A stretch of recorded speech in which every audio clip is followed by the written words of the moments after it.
মানুষ মনে করেছে আখেরি মোনাজাত যেহেতু একটু পরে হবে, প্রধান বক্তা তা আখেরি মোনাজাতের আগে সবাইকে বলায় নিচ্ছে যে আমি এই ভুল করছি, এই ভুল করছি, অনেক কিছু বলতেছে। পড়েন সবাই, আস্তাগফিরুল্লাহ রাব্বি মিন কুল্লি জামবি ওয়া আতুবু ইলাইহি লা হাওলা ওয়ালা কুওয়াতা ইল্লা বিল্লাহিল আলিয়্যিল আযীম। এটা কি বলা যাবে? এটা কি রাসূলের কোন সহিহ হাদিসে আছে? তাহলে ভুল করার পরে আরেক ভুল দিয়ে ক্ষমা চাচ্ছে, নাউযুবিল্লাহি মিন যালিক। বলেন তো দেখি, মানুষ চলতে ফিরতে অথবা টয়লেটে গিয়েছে, যে স্ল্যাবের উপরে বসছে, স্ল্যাব বলে না উপরে, ওই স্ল্যাবটা বেশি দুর্বল হওয়ার কারণে ভেঙে পড়ে গেছে, হয় নাই কোনোদিন জীবনে? পড়ে গেছে। তো ওই টয়লেটের ভিতরে একটা লোক ডুব দিচ্ছে আর হাত উঁচু করে বলতেছে, কেউ কি আসো, আমাকে একটু আতর দিবে?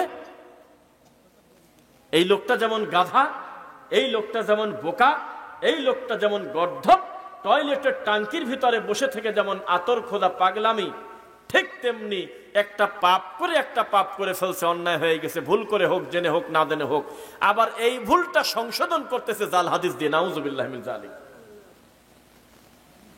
কি বলতে হতো? আস্তাগফিরুল্লাহ ওয়া আতুবু ইলাইহি, তাই না? অথবা সাইয়্যিদুল ইস্তিগফার পড়তে হতো, যেটা সব ইস্তিগফারের সর্দার, নেতা। কে জানে খবর? আল্লাহুম্মা আনতা রাব্বি লা ইলাহা ইল্লা আনতা খালাকতানি ওয়া আনা আবদুকা ওয়া আনা আলা আহদিক ওয়া ওয়া'দিকা মাস্তাতা'তু আউযু বিকা মিন শাররি মা সানাতু আবুউ লাকা বিনি'মাতিকা আলাইয়া ওয়া আবুউ বিযামবি ফাগফিরলি ফাইন্নাহু লা ইয়াগফিরুয যুনুবা ইল্লা আনত।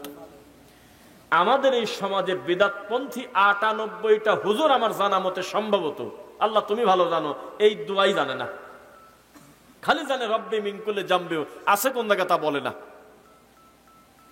২, কাবা ঘরের ইমাম আল্লাহর ঘরে সালাত আদায় করতেছে, ২ রাকাতে তার বসার কথা ছিল কিন্তু উঠে যাচ্ছে, তখন পিছনের মুসল্লিরা কি বলবে?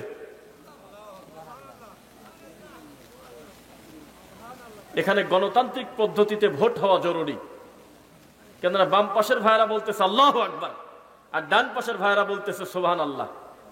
নাকি মারামারি করে দেখবেন যে কে ফার্স্ট হয়?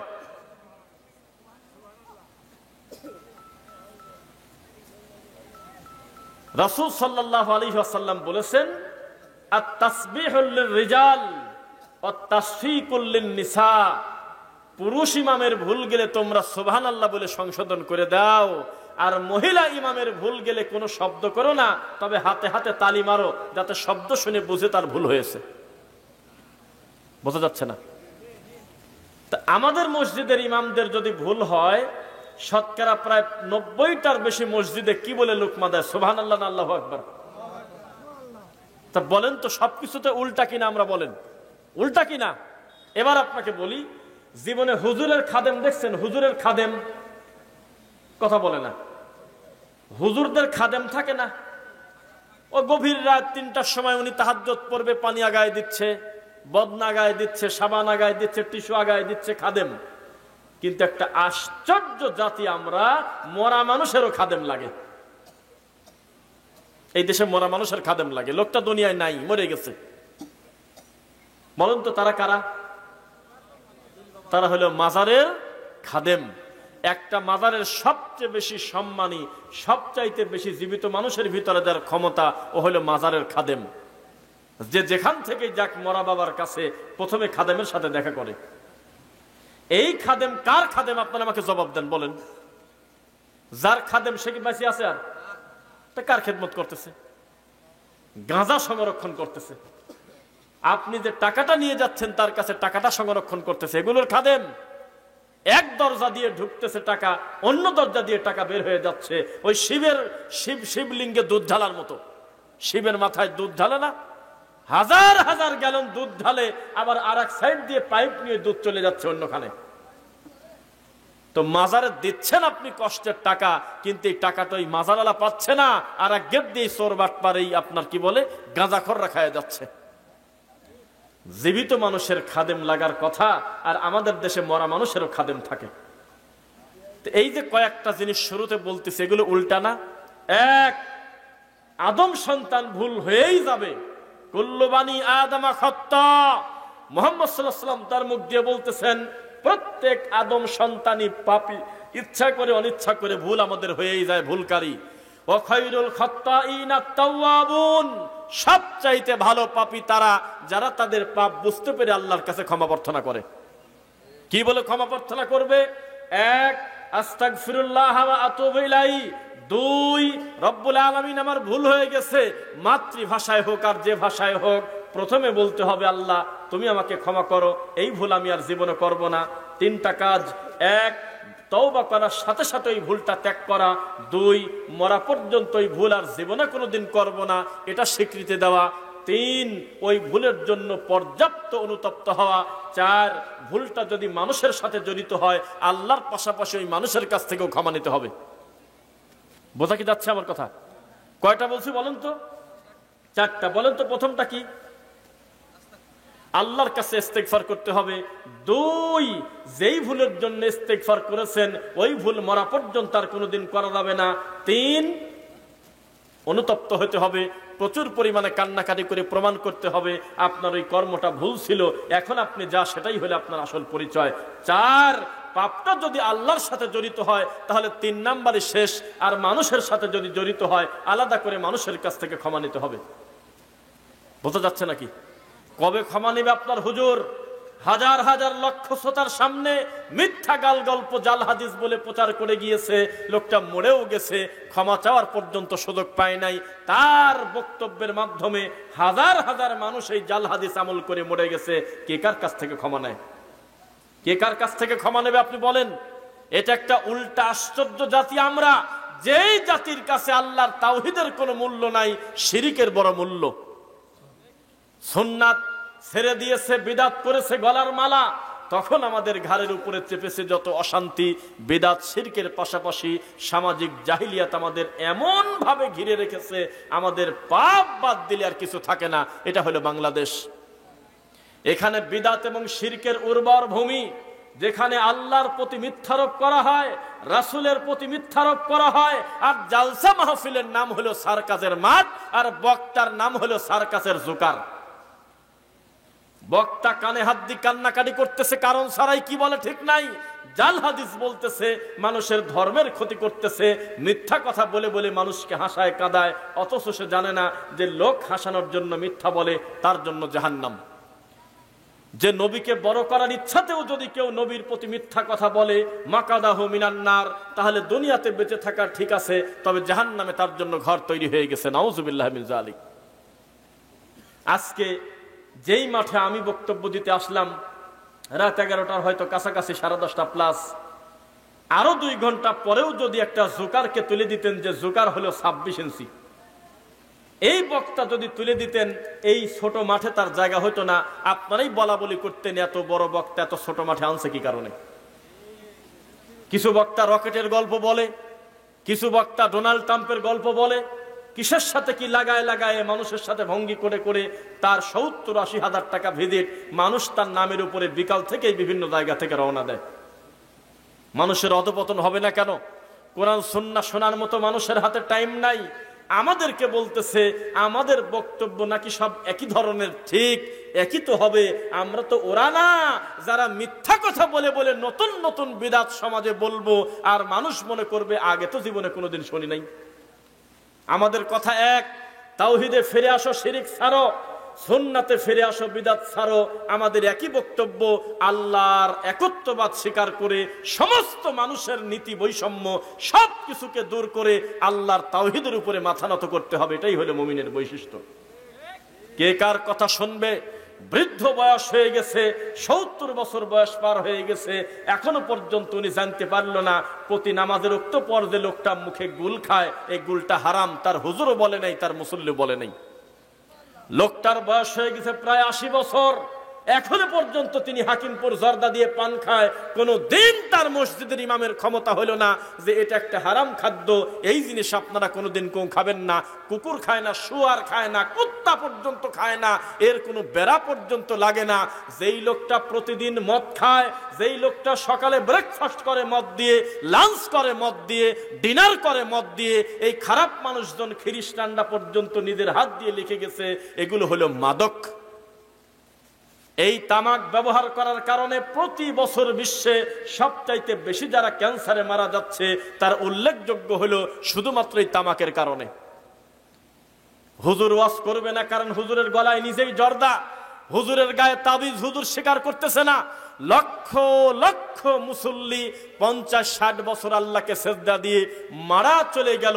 একেবারে যেদিন তার লাশটা দাফন হবে ওই দিন কাফনের আগে তার গলা থেকে, মাথা থেকে, হাতের থেকে বালা খুলে সুতা কেটে দেওয়া হলো।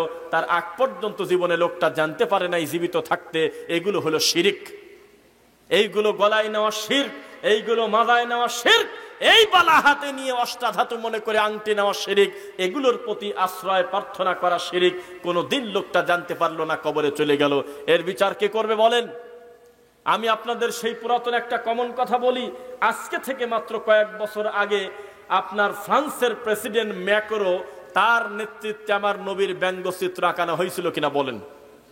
একবার এই কুকাজ করার কারণে সারা পৃথিবীর মুসলমান খেপে গিয়ে এমন প্রতিবাদ করছিল, 6 দিন পরে লাইভে এসে বলছিল আমার ভুল হয়ে গেছে, মুহাম্মদকে নিয়ে ব্যঙ্গ করা আমার ঠিক হয়নি। সবাই তার পণ্য বয়কট করতেছিল, সুপার শপ থেকে ধরে ধরে ফেলায় দিচ্ছিল। যদিও একবার কেনার পরে সেটা ওটা আপনারই সম্পদ, ওগুলো নষ্ট করলে লাভ হয় না। তারপরেও প্রতিবাদ করার কারণে লক্ষ লক্ষ 250 কোটি মুসলমান যখন বলল মুহাম্মদ সাল্লাল্লাহু আলাইহি ওয়াসাল্লাম হলো আমাদের কলিজার টুকরা, তাকে নিয়ে ঠাট্টা করলে কেন? ও বাধ্য হয়ে যখন নারীতে টান পড়ে গেল, টাকাতে টান পড়ে গেল, তখন ক্ষমা চাইছে কিনা বলেন? এই ম্যাক্রো কিন্তু সরাসরি নিজের হাত দিয়ে চিত্র আঁকায় নাই, তার রাষ্ট্রে একজন আঁকাইছে, তিনি বিরোধিতা করল না কেন? সেই কারণে তার এত বড় ক্ষতি হইল। আমি আশাবাদী ওই ম্যাক্রোকে যদি 1000 কোটি টাকা দিয়ে যদি বলা হয় আমাদের আবার ইসলাম ধর্মের নামে একটা কটু কথা বলো, ও জীবনেও তা বলবে না। অথচ আপনি এখনো জানেন না উনি একদিন শয়তানি করেছে আমার নবীর সাথে, একদিন মিথ্যা কথা বলেছে নবীর ব্যাপারে, একদিন কটূক্তি করেছে আমার নবীকে, তার এত বড় শাস্তি। আর আপনার মসজিদের ইমাম প্রত্যেক জুমার খুতবায় নবীকে ব্যঙ্গ করে প্রায় 40 মিনিটের উপরে। আপনার হুজুর ম্যাক্রো থেকে খারাপ, কারণ উনি ঠাট্টা করেছে একদিন। আর আপনার হুজুরকে যখন আমরা বলি যে উচ্চ স্বরে আমিন বললে আমার আমিন ফেরেশতার আমিন আর হলো মুসল্লির আমিন যদি মিলে যায়, আল্লাহ গুফির লাহু মা তাকাদ্দামা মিন জামবি, তার অতীতের গুনাহ ক্ষমা করে দেয়। তখন আপনার হুজুর সুবহানাল্লাহ বলা বাদ দিয়ে বলতেছে, আয় বেটা সৌদি আরবে যাচ্ছ কামলা দিতে, আমিন নিয়ে আসো, আবার ব্যঙ্গ করতেছে। আপনার হুজুর মিনিটে মিনিটে যে কর্ম করে তা ম্যাক্রো থেকে খারাপ। হুজুর জোরে আমিন বলার কারণে লক্ষ্মীপুরের ছেলেটাকে মারলো কেন? জবাব চাই।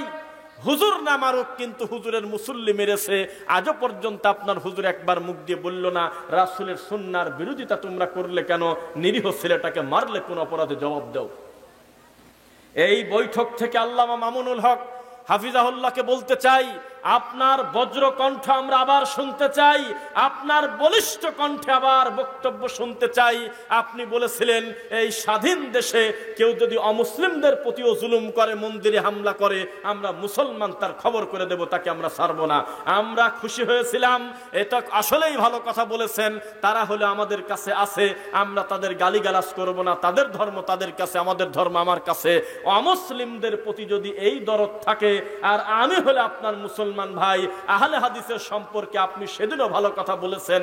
আশা করব সারা দেশে আহলুল হাদিসদের প্রতি যে মিথ্যা অপবাদ দিয়ে গালিগালাজ করা হয়, ইহুদি খ্রিস্টানের দালাল বলে মিথ্যারোপ করা হয়, মসজিদগুলো ভেঙে দেওয়া হয়, শুধুমাত্র রাসূলের সুন্নাহ মানার কারণে মানুষকে কটাক্ষ করে, ব্যঙ্গ করে আল্লাহর ঘর থেকে বের করে দেওয়া হয়, এ ব্যাপারে আপনি একটা কড়া বক্তব্য দিয়ে দেন।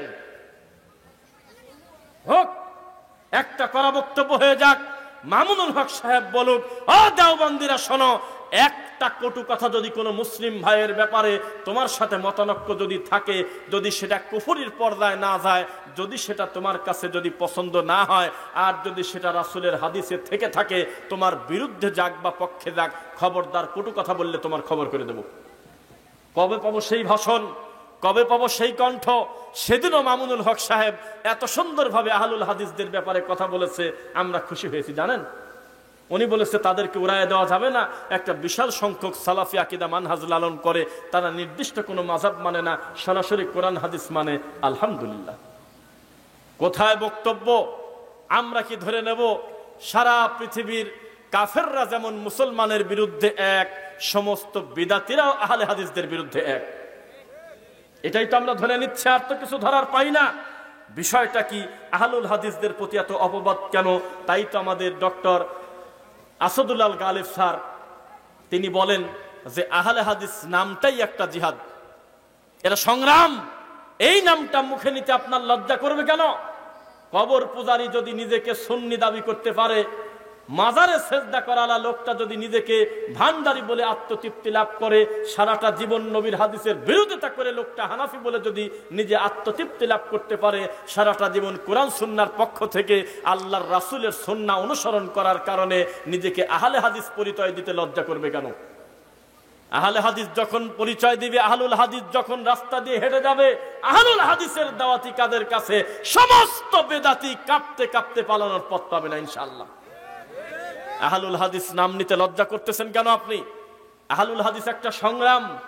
একদিনে এই দেশে এইভাবে সুন্নাহ প্রতিষ্ঠিত হয় নাই। লক্ষ লক্ষ যুবক যে এখন মসজিদে জোরে আমিন বলে, বুকে হাত বাঁধে, রফলে দাইন করে, টাকনুর উপরে কাপড় পরে, জর্দা ত্যাগ করেছে, নেশাদার দ্রব্য ত্যাগ করেছে, বালা কেটে ফেলেছে, মাদার সুতা অষ্টাধাতু কেটে ফেলেছে, এরপরে যত হারাম দ্রব্য ত্যাগ করেছে, অধিকাংশ ক্ষেত্রে আপনি মনে করবেন এগুলো একদিনের ফসল না, দীর্ঘদিন দাওয়াতের ফসল, হাজার হাজার আলেম ওলামার রক্তের ফসল, লক্ষ লক্ষ মাজলুম আলেমের ফসল। এগুলো একদিনে এত অস্থির হয়ে যাবেন না। সাবধান করে বলে দিচ্ছি, খবরদার, কোরআন সুন্নাহর বাইরে চলে আল্লাহর দিন নিয়ে আর কি ঠাট্টা করবেন না ইনশাল্লাহ। পড়েন, মুখে কত লোকের দাড়ি নাই, এই মঞ্চেই যদি বলি দাড়ি ছাড়া লোকের কি অভাব আছে? কিন্তু আমি এখন যদি টান দিয়ে নিয়ে সেই মানুষের সামনে বলি আপনার মুখে দাড়ি নাই কেন, উনি আমাকে গালি দেবে না, উনি মুখে হাত দিয়ে বলবে দাড়িটা রাখা উচিত, শয়তানে ধরছে, উনি ঠাট্টা করবে না। এখন যদি আমি বলি ফজরের সালাত জামাতে পড়েন নাই কারা কারা, বা নামাজি পড়েন নাই মাগরিবের কারা, 2-4 জন বের হতে পারে কিনা বলেন? হয়তো কেবল একটা বিড়ি টানতেছিলেন, বিড়ি অর্ধেক একজনের কাছে দিয়ে চলে আসছেন, হতে পারে। ফজর কোথায়, জোহর কোথায়, মাগরিব কোথায়, হিসাব নাই। মাঝে মধ্যে জুমার নামাজে দেওয়া বলেন যে লাভবাইক, আমি বাইসে আছি, সিরিয়াল নাম্বার দিতে আসলাম। এরকম আছে কিনা আমাদের সমাজে? কিন্তু আমি এখন যদি একটা বেনামাজিকে এখানে ডেকে এনে বলি আপনি নামাজ পড়েন না, কাজটাকে ঠিক করলেন, উনি আমাকে মারবে না, গালিও দেবে না, মাথাটা নিচের দিকে বলবে ভাই নামাজটা পড়া উচিত, আসলে শয়তান ধরছে তাই পড়তে পারি না।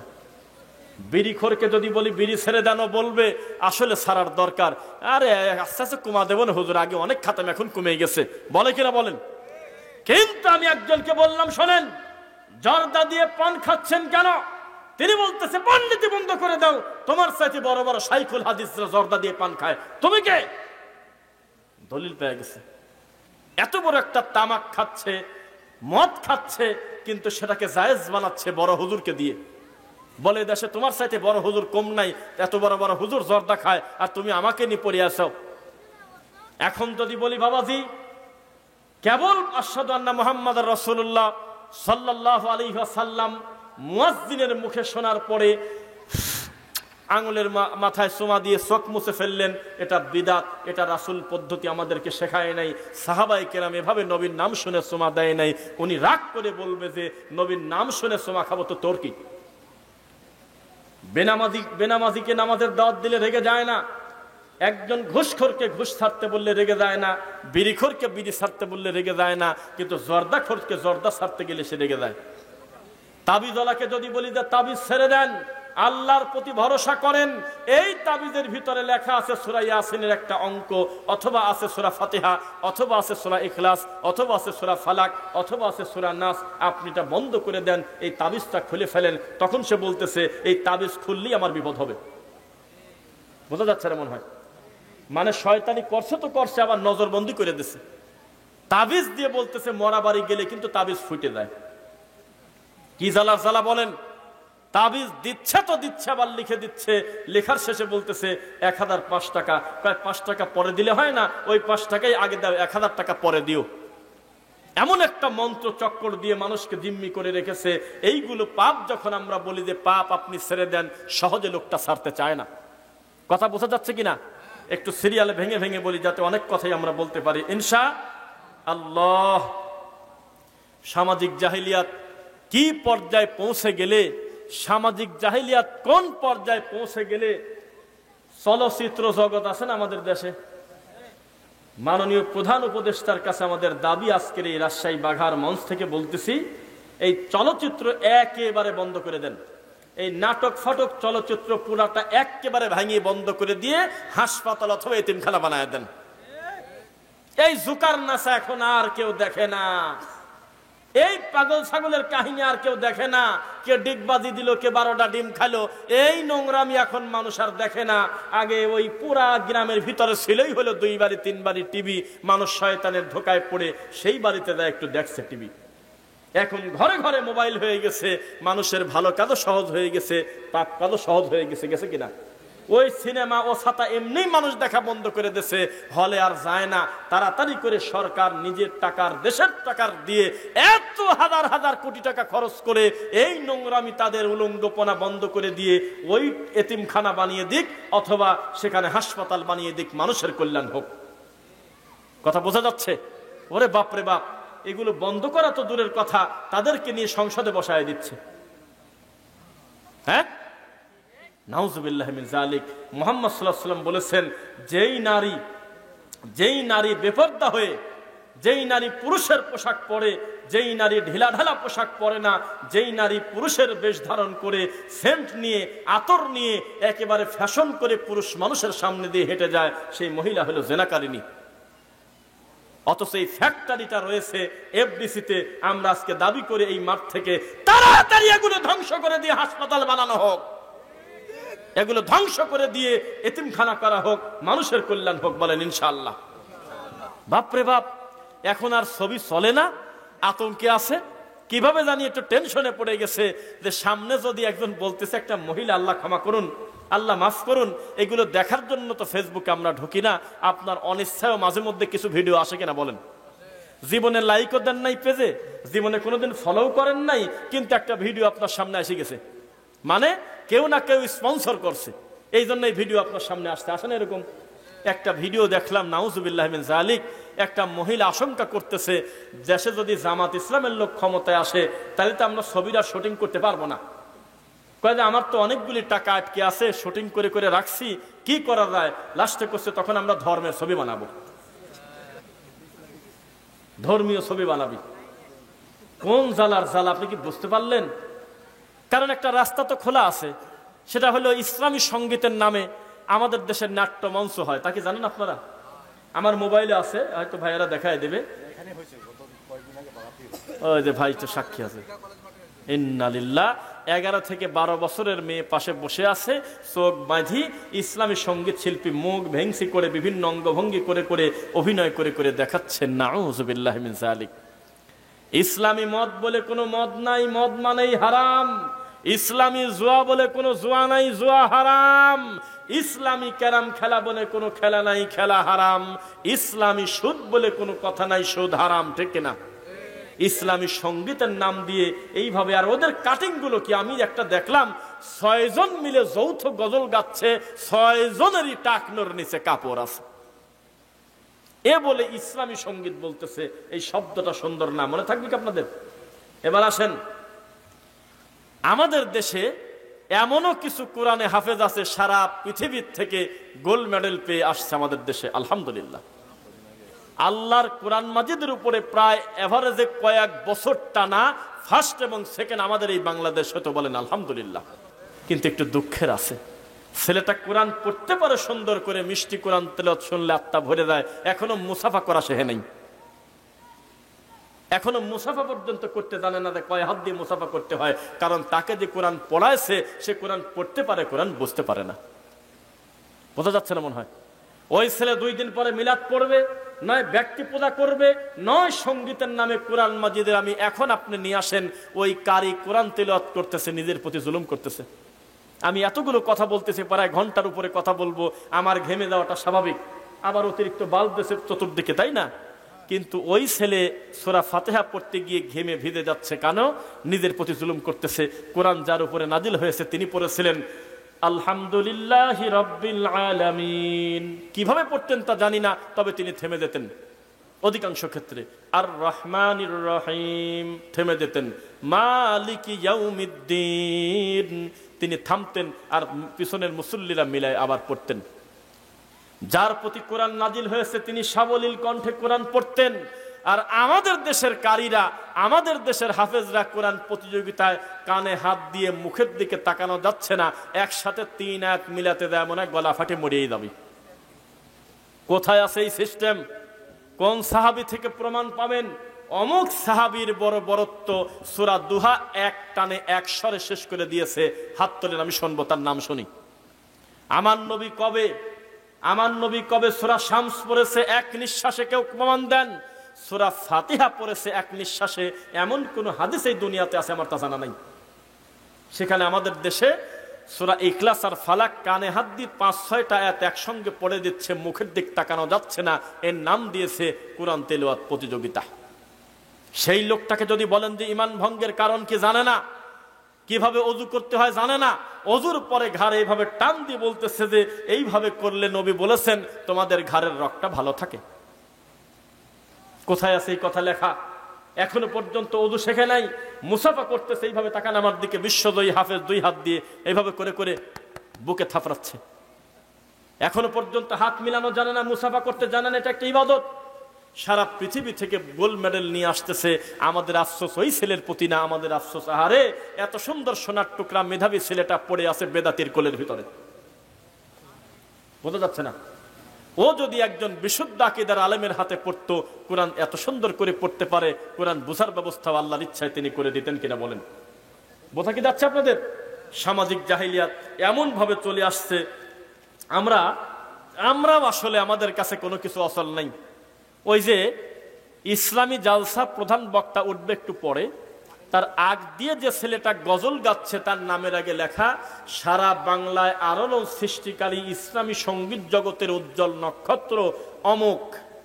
সেই লোকটার মুখে দাড়ি নাই, মাথায় টুপি নাই, যাক না থাকলে টুপি, সেই লোকটার টাকনু ঢেকা কাপড়, সেই লোকটা মানুষের সামনে বলতেছে যে আমার যদি পাখা থাকতো আমি মদিনাতে উড়ে চলে যেতাম। কেন পাখা থাকলে মক্কা যেতে চাচ্ছ না কেন? যেখানে 1 রাকাত পড়লে 1 লক্ষ রাকাতের নেকি। মদিনা থেকে আমার নবী নিজেই পায়ে হেঁটে কষ্ট করে এসেছে মক্কাতে হজ করতে, কিন্তু বাঙালির কাছে মক্কার কোনো দাম নাই, মদিনার বড় দাম। তারপরে বলতেছে যে হে আল্লাহ, তোমার পাশে আমার জান্নাতে একটা ঘর বানা রাখো, তুমি আর আমি কাছাকাছি থাকবো। তারপরে বলতেছে হে মাওলা, আমি তোমাকে আকাশে খুঁজিলাম, বাতাসে খুঁজিলাম, তবুও তোমার দেখা পাইলাম না, হে নবী তুমি আর আমারে কান্দাইও না। লোকজন বলতেছে বাহ, এই সমস্ত ভণ্ডামি কথা কোথায় পেয়েছেন? আকাশে খুঁজতে যাবে কেন? বাতাসে খুঁজতে যাবে কেন? পাহাড়ে খুঁজতে যাবে কেন? এইরকম দায়িত্ব তো তাকে দেওয়া হয় নাই। তাকে বলা হয়েছে নবীর প্রতি একবার দরুদ পড়ো সাল্লাল্লাহু আলাইহি আসার, তোমার প্রতি 10টা রহমত আল্লাহ দিয়ে দেবে। কিচ্ছু জানে না, তাকে বানিয়ে দিয়েছে ইসলামী সঙ্গীতের মহাপরিচালক। শেষ পর্যন্ত গলার কণ্ঠ যেহেতু ভালো, তখন লোকজন বলল ওয়াজে তুলে দাও। ওয়াজ করতে করতে তার নামের আগে এখন লেখা থাকে মুফাসসিরে কোরআন আল্লামা। কমন কথা হয়ে যায়, তবুও বলি যেহেতু এই মাঠে আমি কোনোদিন আসি নাই, এই কথা শুনলে মুরব্বীরা এখন মনে করবে ভিতরটা আগুন জ্বলবে আর গায়ের লোম দাঁড়িয়ে দেওয়ার কথা। এত নোংরা মানুষ আমাদের এই দেশে আছে যে তার দাড়ি হলো কালো, তো কালো দাড়ি তার সাদা করা যাচ্ছে না, আল্লাহ দেয় নাই। বয়স কেবল 30 বছর, তখন দাড়িতে ময়দা নেছে, ময়দা নিয়ে মুরব্বী সাজছে। মুরব্বী সেজে মুখ ভ্যাং ভ্যাং করে কথা বলে, আর একজন এসে তাকে ডাকতেছে ও দাদু। তখন এই ছেলে বলতেছে কি হয়েছে রে নাতি? এভাবে অভিনয় করতেছে, একে অন্যের সাথে শয়তানি করতেছে। তার নামের আগে আমাদের বাঙালি লোক লেখে আল্লামা। তারপরে ওই ছেলে যেহেতু নাটক করে, একবার তার মন চাইল আমি ইবলিস শয়তান সাজবো, তখন সে করলো কি, সিঁদুর নিল, মানে কালি নিল, কপালে, মুখে, ঠোঁটে, সমস্ত জায়গায় কালি নিয়ে গোটা মুখটা ঢেকলো, আর জামা কাপড় খুলে ফেলছে। খুলে ফেলে কালি টালি গায়ে নিয়েছে। আমি যদি মিথ্যা বলি, এতগুলো মিডিয়ার সামনে আমি এত বড় পাগল আমি হই নাই যে কালকে আমার এই ভিডিও নিয়ে ওরা শয়তানি করবে, সারা দেশের লোক বলবে এই মিথ্যা কথা বলছে। আমি রকেট বাবা না, আমি সত্য জানি, তদন্ত করেই আমি কথাটা বললাম। তখন এই মুখে টুখে কালি নিল একটা ছেলে, কালি নিয়ে মোবাইল কানে নিয়ে বলতেছে এ সালমান নাকি? সৌদি সালমান তুমি? সৌদি আরবে বলে ফোন দিয়েছে, বলে শুনলাম ইবলিস নাকি এখন আর বাংলাদেশে নাই, তোমার কাছে বলে চলে গেছে। ভিতরটায় রক্তক্ষরণ হইল। এ কত বড় মানুষ, কত বড় পশু, কত বড় কুলাঙ্গার, কত বড় খারাপ। এই নোংরা ছেলেটার নামের আগে বর্তমানে লেখা থাকে আল্লামা। আমার ধারণা 50,000 টাকার নিচে মনে হয় না। আল্লাহ তুমি ভালো জানো। এই হলো আমাদের দেশ। যে যত ধর্মের নামে ফাজলামো করবে, শয়তানি করবে, তার বিচার হওয়া বাদ দিয়ে, জবাবদিহিতা করা বাদ দিয়ে তাকে আমরা টাইনে চাঁদে তুলে ঢেলি। বোঝা যাচ্ছে কিনা বলেন? এইভাবে ধর্মীয় জাহেলিয়াত, সামাজিক জাহেলিয়াত আমাদের প্রতি এমন ভাবে অভিশপ্ত হয়েছে। আমাদের আল্লামারা হলো আপনার গাঁজা খায়, মানে হলো তামাক খায়, আর নয়তো তাবিদের ব্যাপারী, তাদের ভিজিট বেশি আমাদের এই সমাজে। আল্লাহ হেদায়েত দিক, বলুন আমিন। এবার আসেন, আমি আপনার এই গ্রামের মসজিদের নাম কি? কয়জন সামনে আছেন তা আমি জানি না, তবে আমি যতটা সময় বক্তব্য দেব আমি একটু ফাঁকি দেব না ইনশাআল্লাহ। কি মসজিদের নাম কি?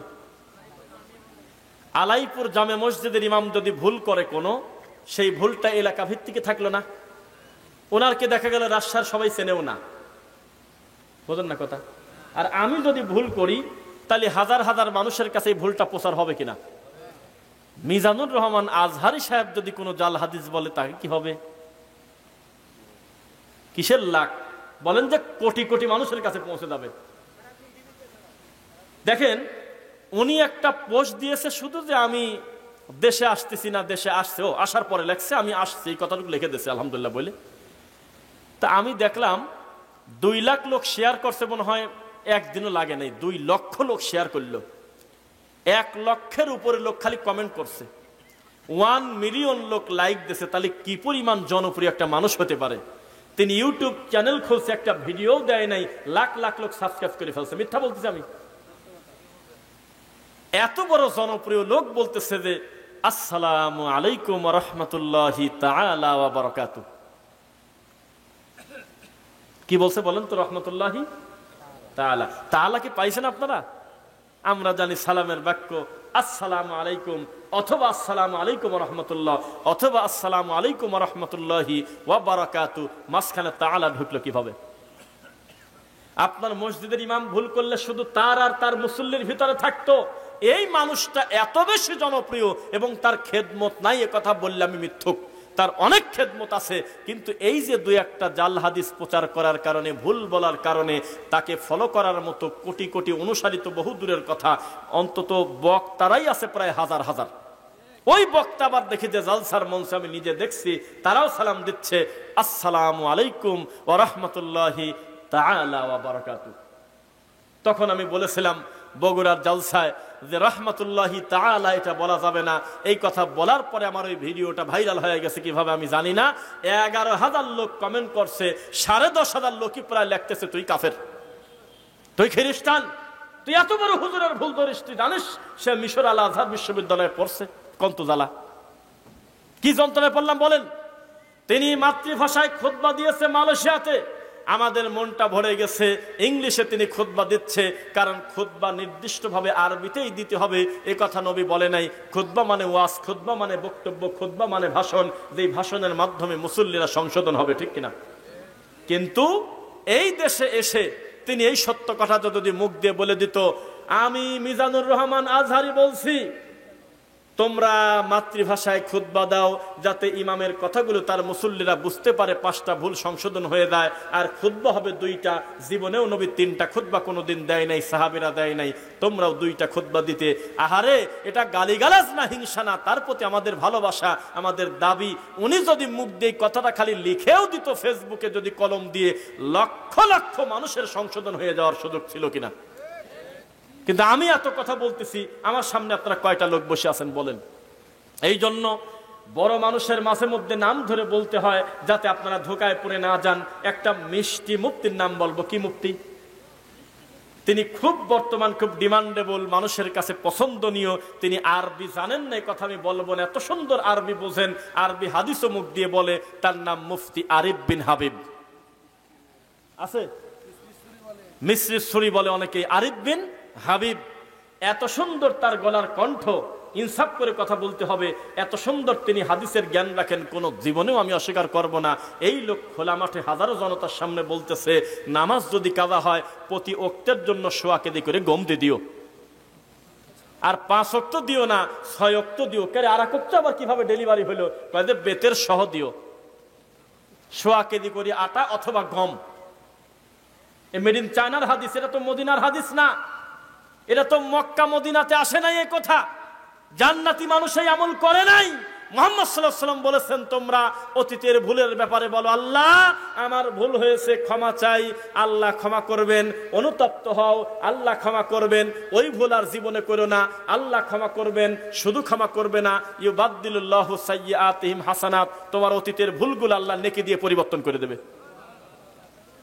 কিন্তু সোয়া কেজি গম, 1 কেজি করে আটা, সোয়া কেজি করে আটা, এই জ্বালা যন্ত্রণা যদি আপনি মানুষের মাথায় ঢুকায় দেন মিথ্যা কথা, তাহলে আমি যদি ভুল না করি, এই আলাইপুরে এমনও সামর্থ্যবান লোক আছে, এমনও সম্পদশালী আছে, তার 14 গোষ্ঠীর নামাজের সোয়া কেজি আটা একবারে দিয়ে দিবে পারে। যে নামাজে অত কাদা গেছে, সব সোয়া কেজি আটা আকারে কবরে ডেলিভারি দিয়ে দাও। নাউজুবিল্লাহ পড়েন। একটা জাল হাদিস বড় ক্ষতি করে। গ্রামগঞ্জে কত ইমাম কত মিথ্যা কথা বলে, ওগুলো আমরা শুনতে পারি না, কারণ মিডিয়া তাদের কাছে যায় না, তাদের কথাগুলো আমাদের কাছে পৌঁছে না। জাহেলিয়াত প্রচার করলেও লোকটা গ্রামের ভিতরেই করতেছে। কিন্তু সেলিব্রিটি বক্তা যখন বলে আমি ডোনাল্ড ট্রাম্পের কথা, ডোনাল্ড ট্রাম্পের নাম আমি হাদিসে খুঁজে পাইছি, তখন আমাদের লজ্জায় নাক কাটা। ডোনাল্ড ট্রাম্প শুনছেন নাম? বর্তমান তিনি কে?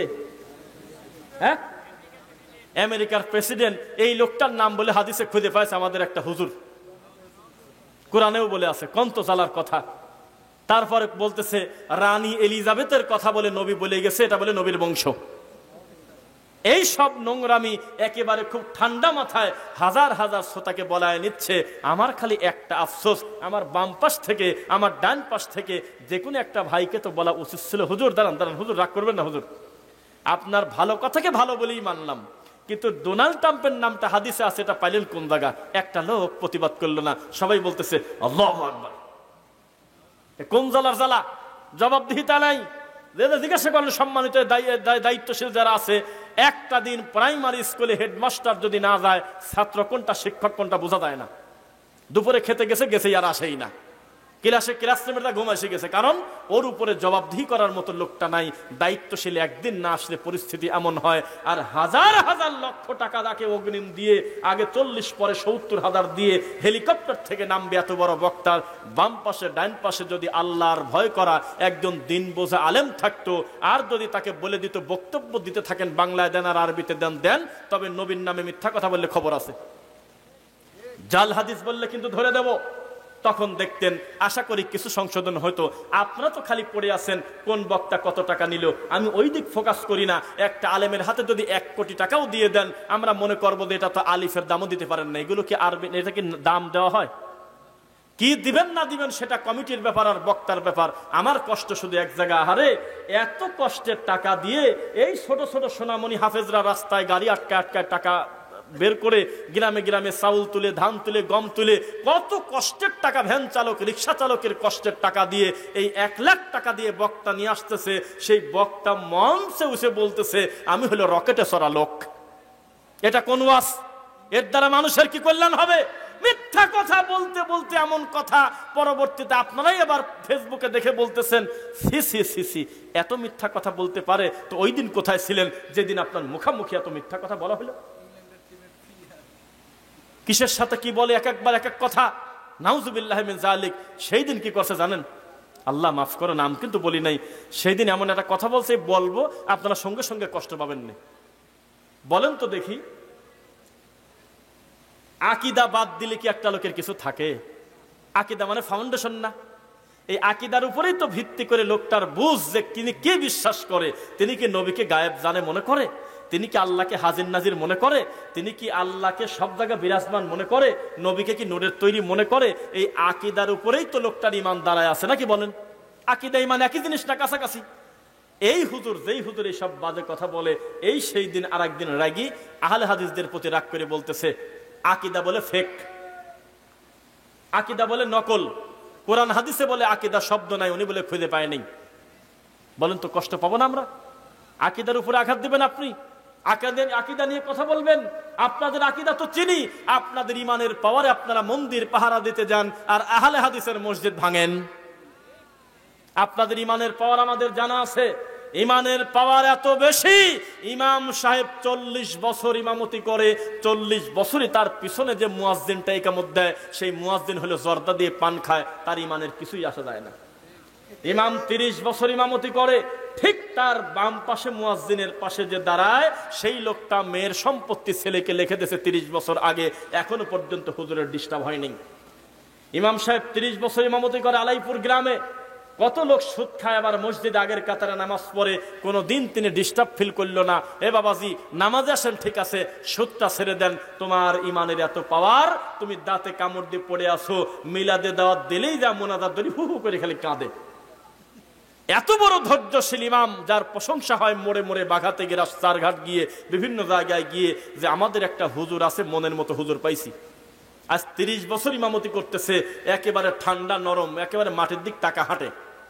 এত বড় নিরীহ ইমাম খালি একদিনে রাগি গেছিল, যেই দিন তার পিছনে বারান্দা থেকে একটা মুসল্লি সলাতে আস্তে করে একটু শব্দ করছিল, গায়রিল মাগদুবি আলাইহিম ওয়ালাদ-দাল্লিন বলার পরে আমিন, আর মুসল্লি আর ইমামের সহ্য হচ্ছে না। এত বড় ঠান্ডা হুজুর বলতেছে, তুই ইহুদির দালাল, তুই ওয়াহাবি, তুই খ্রিস্টান, তুই আমেরিকার দালাল, তুই মনে হয় আমেরিকা থেকে টাকা পাস।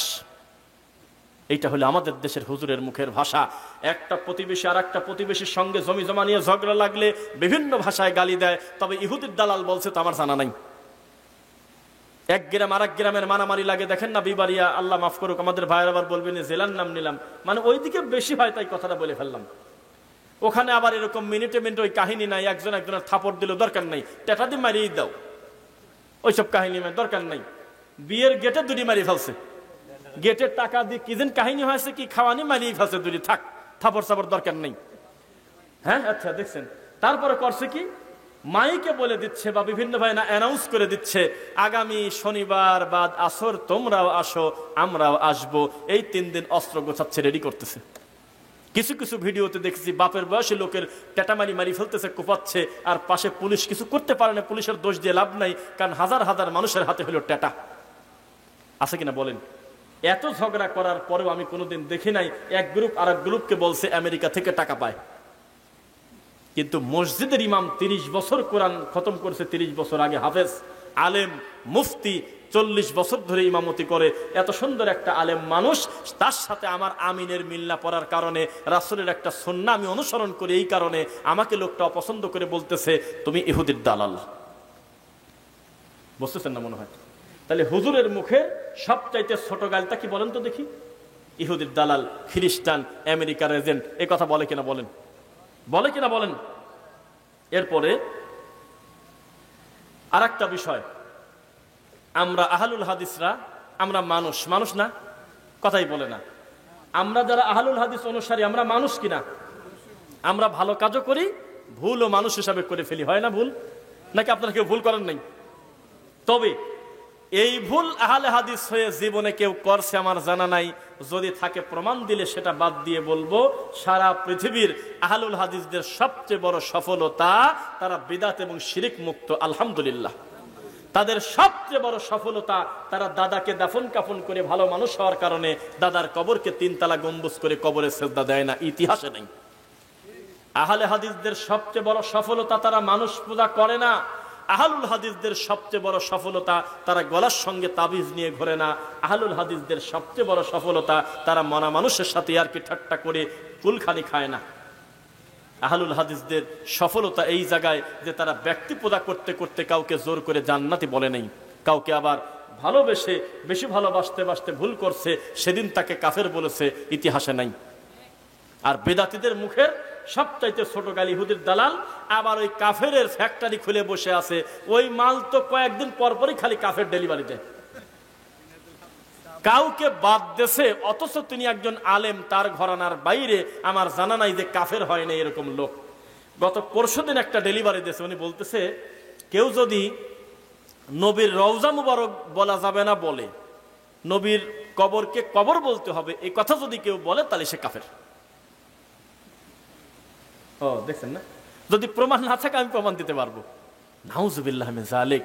নবী নিজে বলেছেন কবর, আল্লাহ নিজে বলেছেন কবর, সাহাবায়ে কেরাম নবীর কবরের কাছে গেলেন, সালাম দিলেন। একাধিক সহিহ হাদিস, কোনো দিন কেউ রওজা শরীফ, মাজার শরীফ উচ্চারণ করে নাই। আর এই আব্বাসী হুজুর বলতেছে, কেউ যদি বলে নবীর রওজা মোবারক না কবর, তাহলে সে বলে কাফের। কোন জ্বালায় পড়ছে এখন আপনি বলেন? এক গ্রুপ আর এক গ্রুপকে কি পরিমাণ কাফের বলে আপনি কল্পনা করতে পারবেন না। মাঝভান্ডারির ব্যাপারে আব্বাসী সাহেব একটা ভালো ভূমিকা নিয়েছিলেন। শোনো, এই সমস্ত বাদ্যযন্ত্র বাজিয়ে যারা জিকির আজগার করে তারা কাফের, হালাল মনে করে। আমরা দ্বিমত করি নাই, যে কথা ভালো কথা বলছে। এক গ্রুপ আর এক গ্রুপকে কাফের পর্যন্ত বলে, কিন্তু সুযোগ পেলে আহলে হাদিসের বিরুদ্ধে আবার সবাই এক হয়ে যায়। সবাই কি হয় বলেন না কেন? সবাই এক হয়ে যায়। আর একটা বিষয় আপনাদের কাছে বলি, সবাই আমার দিকে তাকান। একটা জানাজায়, খেয়াল করে কথা বলেন, একটা জানাজায় গিয়েছি আমি, সেই জানাজায় আমার জুতা পড়াই আছে। এই কথা বলেন না, জানাজায় কি আছে? আমি জুতা পড়েই আছি। তখন আমার পাশ থেকে আদবের সাথে ভালোভাবে বলছে, দোষ দেব না, বলছে যে বাবাজির জুতাটা খুলে ফেলেন। তা আমি খুলি নেই। আবার বলতেছে যে জুতাটা খোলা লাগতো না। না, খোলা লাগতো না। তখন নামাজের ভিতরেই ফস করে সালাম ফেরানোর পরে উনি আবার ওনার সিনিয়র একটা মুরব্বীকে বলতেছে, বিয়াদব দেখেন তো, আমার চেনে না, আসলে চেনে না, এ দেখেন বিয়াদব কাকে বলে। এটা ইবাদত চলতেছে, নামাজ, এই নামাজে লোকটাকে জুতা খুলছে, বলছে জুতা খুলে নাই। আমরা তো তাও আদব দেখা জুতা একেবারে খুলে জুতার পর পাও দিয়ে নামাজ পড়ি, এটা বলতেছে। তখন আমি বললাম, জানেন এই জায়গায় জুতা পরে থাকাটাই হলো আদব। খালিফুল ইয়াহুদা ওয়ান নাসারা, নবী বলেছে ইহুদি খ্রিস্টান জুতা পাই দিয়ে সালাত আদায় করে, তোমরা তার বিপরীত করো। ফাসাল্লু ফি রিআলিকুম নিআলিহিম, ফাসাল্লু ফি নিআলিহিম, তোমরা জুতা পরে সালাত আদায় করো। আল্লাহর নবী রানিং নামাজ পড়তে পড়তে জুতা খুলে দিয়েছে, সামনে এইভাবে খুলে ফেলছে, পিছনে মুসল্লিরাও খুলে ফেলছে, অনেকেই, অধিকাংশ সাহাবীরা খুলে ফেললো। নবী সালাম ফিরায় বললেন, তোমরা জুতা খুললে কেন? আল্লাহর নবী, আপনি খুলেছেন, আমরাও তাই খুললাম। নবী বললেন, তোমরা খুলতে গেলে কেন? আমাকে উল্লেখ করে জিবরাইল বলছে, নিশ্চিত আমার জুতার নিচে নাপাকি ছিল, এই কারণে আমি জানতাম না, তাই এখন খুলে ফেললাম। তোমরা খুললে কেন? আল্লাহর নবীর ঘরে, মসজিদে নববীতে, আল্লাহর কাবা ঘরে জুতা পাই দিয়ে সালাত চলে, নবী সাল্লাল্লাহু আলাইহি ওয়াসাল্লামের চলে। আর আমাদের দেশে খোলেই তো না, আবার জুতার উপরে পাও দেয়। আর কন্ত জ্বালা, আরে ভিতরে পাও দিলি কি আর উপরে পাও দিলি কি? জুতা তো তুই নিচেই রাখছিস। বোঝা যাচ্ছে? দুই, জুতাতে যদি কোনো ছোটখাটো ময়লা নাপাকি লাগেও দীর্ঘ সময় হাঁটাহাঁটি করলে সে নাপাকি থাকে না। মুতাহির, মাটি একটা পবিত্রকারী জিনিস, ঘষাঘষি করতে করতে তা থাকে না। তিন, কেউ যদি নিশ্চিত হয় যে নাপাকি আছে, ধুয়ে ফেলবে, সেটা ভিন্ন কথা। তবে ইহুদি খ্রিস্টান জুতা খুলে ফেলতো, অতিভক্তি করতে গিয়ে তারা বিরোধিতা করত। নবী বলেছেন, সাল্লু ফি নিআলিহিম, তোমরা জুতা পায়ে দিয়ে সালাত পড়ো। যদি এখন টাইলসের মসজিদ, এখন তার এই সুযোগ নাই, আমার কথা বুঝতেছেন? নাই, তাহলে কি করা যায়? সৌদি আরবে এখনো কিছু মসজিদ আছে, পরিষ্কার জুতা ভিতরে রেখে দেয়, এই সুন্নাহটা মাঝে মধ্যে যাতে আমল করা যায়। বোঝা যাচ্ছে না? ধোলা মলিন হয়ে নবী সাল্লাল্লাহু আলাইহি ওয়াসাল্লাম, সাহাবীরা সেজদা দিতেন, জুতা পাই দিয়ে চলে যেতেন, জুতায় বালু লাগলে আর কি হয়। আর আমাদের দেশে বিয়াদব পর্যন্ত বলতেছে জুতা খুলে নেই। জানাজা সালাত তো বহুদূরের কথা, ফরজ সালাতেও যদি কেউ জুতা পরে সালাত আদায় করে, আর জুতায় যদি নাপাকি না থাকে, আল্লাহর ঘরের হক নষ্ট না হয়, কোনো অসুবিধা নেই। বোঝা যাচ্ছে কি আপনাদের? আমরা আদবকে বলি বেয়াদব, বেয়াদবকে বলি আদব। পৃথিবীর শ্রেষ্ঠ মানুষ মুহাম্মদ সাল্লাল্লাহু আলাইহি ওয়াসাল্লামের কবরকে আমরা মরা পর্যন্ত কবরই বলবো ইনশাআল্লাহ, কোনো দিন আমরা মাজার বলবো না। তো ল্যাংটা ফকির তো বহুদূরের কথা। বোঝা যাচ্ছে? ইনশাআল্লাহ পড়েন, আমরা খুব বেশি কথা বলবো না, ইনশাআল্লাহ আমরা শেষ করে দেব। এইবার আমাদের দেশে মাদানি ডেলিভারি হয়, এই দেশে জানেন আপনি? প্রকৃত মাদানি হলে মদিনা বিশ্ববিদ্যালয় থেকে পড়াশোনা করার পর যোগ্য হয়ে দেশে এসে দাওয়াতি কাজ করতেছে, সালাফি আকীদা মানহাজ প্রচার করতেছে, তারা হলে যোগ্য মাদানি। কি মাদানি? এটা আশ্চর্য জাতি আমরা, এত খারাপ যে এখন আবার ঢাকার মাদানী নগরেও মাদানি ডেলিভারি হয়। নামের পরে লেখছে মাদানি, তো বলা হলো তুমি আবার কোথাকার মাদানি, মদিনায় গেছো? না। কিভাবে মাদানি হইলে? কয়েকদের ঢাকার মাদানী নগরে পড়ছি আমি। কি জ্বালা বলেন তো। কুষ্টিয়াতে আমি একটা জায়গায় গেছি, এই তারা কিন্তু শুনবে, একটা বাজারের নাম আছে লন্ডন বাজার, জানেন নাকি? হ্যাঁ আছে না? লন্ডন বাজার, ভাই দেখছো না? লন্ডন বাজার বা লন্ডন গ্রাম, তো ওই গ্রামের লোকজন যায় কি এক জায়গায় পরিচয় দেবে যে আমি লন্ডনী? এটা কি সম্ভব? কত ধরনের মানে এই মানুষজন, এই ফেক মাদানি আমাদের দেশে পাওয়া যায়। এই লোকটা ধর্মকে কিভাবে ব্যঙ্গ করবে, এটা খুব নিয়মের কথা। মানুষও কিছুদিন ধোকা খাইছিল, মাদানি দেখলেই মনে করছে যে সবাই মনে হয় মদিনা বিশ্ববিদ্যালয়ের মাদানি। পরবর্তীতে তদন্ত করে দেখা গেল এই দেশে বসেও কিছু ভণ্ড নামের শেষে মাদানি নাম ব্যবহার করে। আছে কিনা বলেন? আছে। আল্লাহ এদের ষড়যন্ত্র থেকে আমাদেরকে তুমি হেফাজত করো, বলেন আমিন। এবার আপনাদের উদ্দেশ্যে আমার দুটি কথা। আমার সামনে যতগুলো মানুষ বসে আছেন, আমি এ ব্যাপারে নিশ্চিত বলতে পারি, আশাবাদী, আল্লাহ তুমি ভালো জানো, আপনারা আল্লাহকে ভয় করেন কম বেশি ইনশাআল্লাহ। নইলে মানুষ যখন অন্যান্য কাজে, দুনিয়াবি কাজে প্রচুর বিজি, সেখানে আপনারা গ্যাপে গ্যাপে যেভাবে বসেছেন, আমি সরেও বসতে বলি নাই। অন্যান্য বক্তারা চা খাওয়ার দোয়া পড়ে ওই লোকজনকে বলতেছে আরো জোরে লা ইলাহা, কয়া চা খায়, মানে চা খাওয়ার দোয়া, আস্তাগফিরুল্লাহ, আরো জোরে আসো, সামনে আগে আসেন, চিৎকার দিয়ে বলে বলে। আমি কোনো ডিস্টার্ব করি নাই, কিছু বলছি? আমি জানি আমার ভাইয়েরা যেভাবে বসে আছে এইভাবেই বসে থাক, ইনশাল্লাহ আমি এইভাবেই তাদের দুটি কথা শোনাবো। এবার একটি কথা শোনাই। আপনার ছেলে এই মাদ্রাসায় পড়ে না? নাতি পড়ে? গ্রামের একটা ছেলে পড়ে কিনা? এই ছেলে একটু আগে যে আপনার হলো 99টা আল্লাহর গুণবাচক নাম মুখ দিয়ে ধারাবাহিকভাবে পড়ে গেল, আপনি তো পাথরের মতো বসে শুনলেন, কোনো ফিলিংস বুঝলেন না। এটা কিন্তু এত সহজ কথা না। আল্লাহর অনুগ্রহ না থাকলে এইভাবে ধারাবাহিকভাবে 99টা নাম ধারাবাহিকভাবে বলা বড় বড় মানুষও পারে না। জানেন কি? এই যে সোনার টুকরা বাচ্চারা কোরআন হাদিস পড়াশোনা করতেছে, এই ছেলেকে যদি আগামীকালকে জুমার খুতবায় তুলে দেন যে তুমি খুতবা দাও, ইনশাল্লাহ আমি আশাবাদী ও যদি 20 মিনিট বক্তব্য দেয়, তার কাছে 20 মিনিটই নিরাপদ, একটা জাল হাদিসও বলবে না। এটাই হলো আহলে হাদিসের পাওয়ার। ও মাতৃভাষায় কথা বলবে, মুসল্লি ঘুমাবে না, টন টন করে কথা বলবে। আর আমাদের দেশের অধিকাংশ মাযহাবী তরিকাপন্থী মসজিদে প্রায় 90%-এর উপরে মুসল্লি হলো মসজিদে ঘুমায়। আমার কথা মিথ্যা হলে প্রমাণ করে দেন, সিসিটিভি লাগায় দেন মসজিদে মসজিদে। ওই সিসিটিভি ফুটেজ আমরা শুক্রবারে আসরের পরে দেখব, অধিকাংশ মুসল্লি হলে ঘুমায়। ইমাম হলে সময় কাটায়, কিসের সাথে কি মিলায় গল্প কিচ্ছা বলে যাচ্ছে, সারাদিন কষ্ট করে রোদে। মুসল্লি মসজিদের ভিতরে ঢুকে দেখে এসি আছে, ফ্যান আছে, ও মনে করতেছে this is the moment for ঘুম, ঘুমের জন্য এখন একটা ভালো টাইম, ঘুম এসে গেছে। আর আহলে হাদিস মসজিদে সিসিটিভি ফুটেজ লাগান, আমার মনে হয় রোগী ছাড়া কেউ ঘুম আসবি না। একবারে ছোট একটা বাচ্চা লাঠি হাতে করে খুতবা দিচ্ছে টন টন করে, প্রত্যেকটা মুসল্লি তার মুখের দিকে তাকায় আছে, কিছু একটা মনে হয় বলতেছে। 70 বছর তাফসীরুল কোরআন হয়, কয়েদে 62তম তাফসীরুল কোরআন, কয়েদে 79তম তাফসীরুল কোরআন। এই তাফসীরুল কোরআনে বক্তা এখনো পর্যন্ত আল্লাহকে চেনে না। এত দিন ধরে তাফসীর করতেছে, পরিবর্তন তো বহু দূরের কথা, এই তাফসীরের সংখ্যা বাড়তেছে, মুসল্লি খালি ঘুম পাড়তেছে। বোঝা কি যাচ্ছে? এই জন্য আপনাদেরকে বলি, যোগ্য সন্তান তৈরি করবেন, বলেন ইনশাল্লাহ।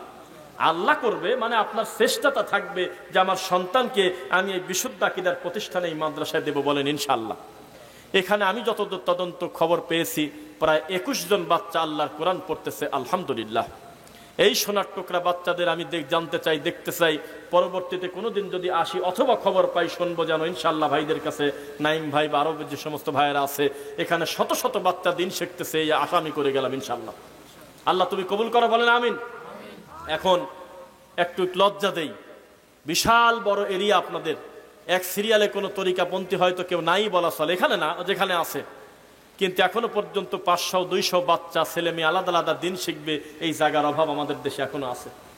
আর বিদাতিরা কি করে, ঢাকা শহরে এক জায়গায় আসছে, প্রথমে 1 মাস 2 মাস ভাড়া থাকি, দেখে যে 200 মিটারের ভিতরে তার মাদ্রাসা নাই, তাহলে এনেই আমি একটা দিয়ে দেই। 200 মিটার ওই পাশে একটা আছে, ঢাকাতে দেখবেন গলিতে গলিতে মাদ্রাসা, হওয়া দোষ না। এই মোড় ঘুরে দেখবেন দুইটা ডানে একটা বাম, খেয়াল করবেন, জুন্নুরাইন উলুম মাদ্রাসা, তারপরে লেখছে হারামাইন শরীফাইন মাদ্রাসা, তারপরে লেখছে যে আপনার মদিনাতুল উলুম, তারপরে লেখছে মক্কা মুকাররমা। এত সুন্দর সুন্দর নাম দিয়ে ভিতরে নাওয়াইতুর বংশ সিহাই খালি, সুন্দর সুন্দর নাম দিয়ে ভিতরে করছে নাওয়াইতুয়ান উসাল্লি লিল্লাহি তাআলা রাকাতাই সালাতিল ফজর। আছে কোন জায়গা কয় জানি না, চলতেছে ছোট্ট ছোট্ট 2টা রুম যদি তারা ভাড়া নিতে পারে, কাশিমপুর কারাগারের মতো ওই 2টা ছোট রুমের ভিতরে 50টা ছেলে ঢুকায় দেয়।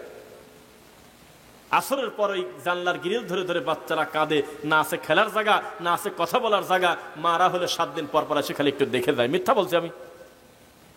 কিন্তু আপনি দেখেন বিশাল বড় এরিয়া, এখনো পর্যন্ত সবাই মিলে একটা ভালো মানের প্রতিষ্ঠান করতে পারেন নাই। তারা মিনিটে মিনিটে বেদাতি প্রতিষ্ঠান করে করে বাচ্চাদের ঈমান হারা করতেছে। ঠিক কিনা বলেন? খবরদার, এখন থেকে সচেতন হন। আপনার সন্তানকে আকীদা মানহাজ বিশুদ্ধ আপনার মাধ্যমেই করতে হবে ইনশাল্লাহ। খবরদার, সব কিছু জলাঞ্জলি দিলেও নিজের বাচ্চাকে দিন থেকে দূরে সরাবেন না, বলেন ইনশাল্লাহ।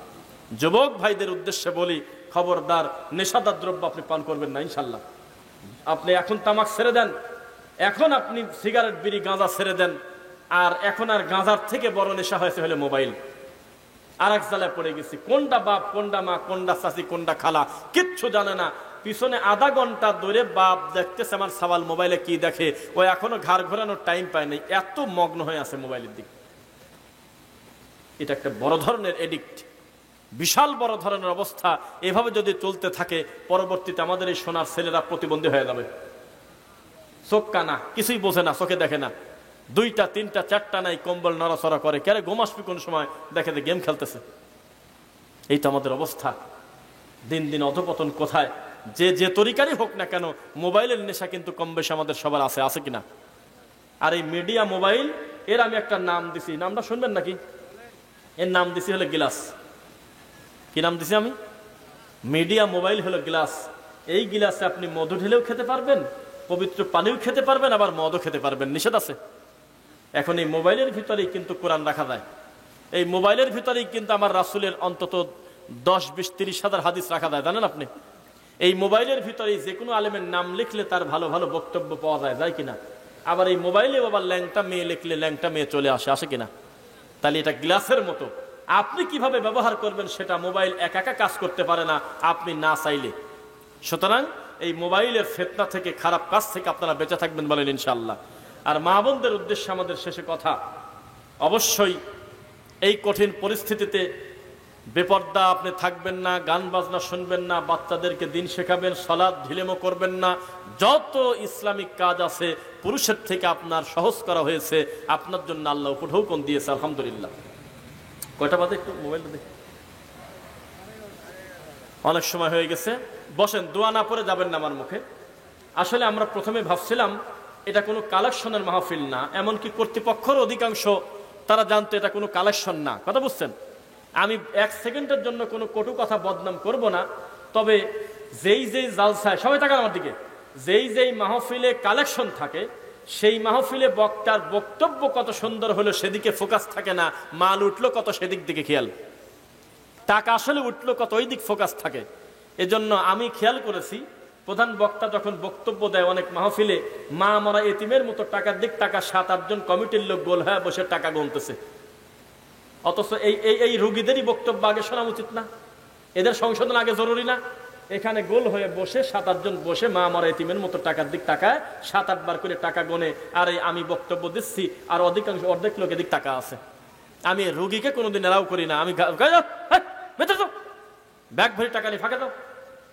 দুনিয়াবি স্বার্থ যখন চূড়ান্ত পর্যায়ে মানুষকে ধরে ফেলে, তখন আর দিনের কাজ খুব একটা হয় না। বোঝা যাচ্ছে? দেখা গেল যে আরেকটা জিনিস মেনটেন করবেন, যারা এটা আজকে বলতেছি কেউ কষ্ট পাবেন না, আপনিও যদি কোনো মাহফিল করেন, সম্মেলন করেন, যিনি উপস্থাপক থাকবে তাকে হতে হবে ডিক্টেটর। যাকে যে টাইম বলে দেবে, 1 মিনিট এদিকও নড়বে না ওদিকও নড়বে না, তার কথা হবে ডিসিশন ওনার। উনি যা মুখ দিয়ে বলবে, বক্তা এতটা থেকে এতটা শেষ। আর যখন একজন আলোচক চলে আসে, তখন তার আগের আলোচকের স্মরণ করায় দিতে হয়। এখন ধরছে টান চলেই যাচ্ছে, এটা কিন্তু একটা লজ্জাজনক কাজ। নিয়ম হলো যে যেহেতু আমি এখন আর কথা বলা আমার উচিত হবে না, আর নয়তো বক্তাকে আনতেই হবে দেরি করে, আনার পরে 40 মিনিট বসে থাকা, এটা আগুনের উপর বসে থাকার মতো একটা লজ্জাকর ব্যাপার হয়। এটা করবেন না, মনে থাকবে ইনশাল্লাহ। এটা করা উচিত না, সুন্দর না। অধিকাংশ মাহফিল এগুলো করে, আলোচক বসে আছে জোকারের মতো বসে থাকে, আর একজন কানে হাত দিয়ে কাঁদেই যাচ্ছে, টাইনে কি যে বলতেছে আল্লাহ জানে। এটা উচিত না, এটা সুন্দর না, মনে থাকবে। এভাবে এটা অসুন্দর, এটা আপনারা বেঁচে থাকার চেষ্টা করবেন ইনশাল্লাহ। আর আগে এটা বলে দোয়া পড়ব, ইনশাল্লাহ আমি কথা রাখবো, এই কথাটা খালি শোনেন, কষ্ট পাচ্ছেন না তো আপনারা? লিল্লাহি তাকবীর। আগে ওই উত্তরপালা একটা বক্তা ওয়াজ করে চলে গেছে 10 দিন আগে, দক্ষিণ পাড়া ওয়াজ করতে গেছে আবার 10-15 দিন পরে, একটু দূরে হওয়ার কারণে এই গ্রামের লোক এখনো জানতেই পারলো না একই বক্তা ওখানে আসছে। আর এখন আমাকে দাওয়াত দেওয়ার আগে নারী ভুরি কিন্তু একবার বের করে ফেলছেন, ইউটিউবে খালি নাম লেখার সাথে সাথে আমার সব বের হয়ে আসে।